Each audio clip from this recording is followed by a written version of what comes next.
আসসালামু আলাইকুম প্রিয় জনগণ, কি অবস্থা সবার? আজকে বানাবো খুবই স্পেশাল একটা কাঁচা আমের আচার। আর খুব ইজিতে এই আচারটা বানিয়ে নেওয়া যায়, কোনো ধরনের চুলা বা রোদে দেওয়ার ঝামেলা নাই। আর এই আচারটা দিয়ে শুটকি ভর্তা থেকে শুরু করে পোলাও, রোস্ট, গরুর গোশত যে কোনো তরকারির সাথে এই আচারটা খেতে খুবই মজা লাগে।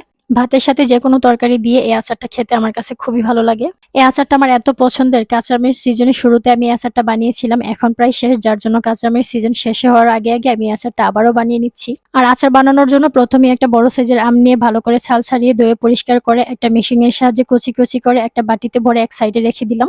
তারপরে চুলায় একটা তাওয়া বসিয়ে পাঁচফোড়ন ভেজে নিলাম, আর পাঁচফোড়ন গুলো একটা হামানদিস্তে আধ ভাঙা করে নিয়েছিলাম। তারপরে কুচি করে রাখা আমগুলোর মধ্যে প্রথমে দিয়ে দিয়েছিলাম রসুন, আদা, কাঁচামরিচ, 1 চামচ পরিমাণ করে হলুদ, মরিচ ও জিরা গুঁড়া। আরো দিয়ে দিয়েছিলাম আগে থেকে আধ ভাঙা করে রাখা পাঁচফোড়ন, পরিমাণ মতো কাসুন্দি, 1 চামচ পরিমাণ লবণ।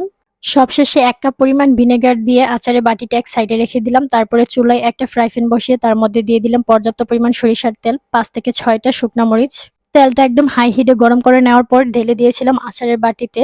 তেলটা গরম গরম থাকা অবস্থায় একটা চামচের সাহায্যে সবগুলো উপকরণ ভালো করে নেড়েচেড়ে মিক্স করে নিয়েছিলাম। এইভাবে বাটিতে করে রেখে দিয়েছিলাম প্রায় 10 মিনিটের মতো ঠান্ডা হওয়ার জন্য। আচারটা প্রপারলি ঠান্ডা হয়ে যাওয়ার পর আমি একটা কাঁচের জারে রেখে দিয়েছিলাম। আপনারা চাইলে প্লাস্টিকের জারেও রাখতে পারেন, তবে কাঁচের জারে রাখলে একটু বেশি দিন ভালো থাকবে। তবে এটা রোদে দেওয়ার কোনো ঝামেলা নাই, ফ্রিজে রাখলে 1 বছরের মতো ভালো থাকবে। Thanks for watching my video.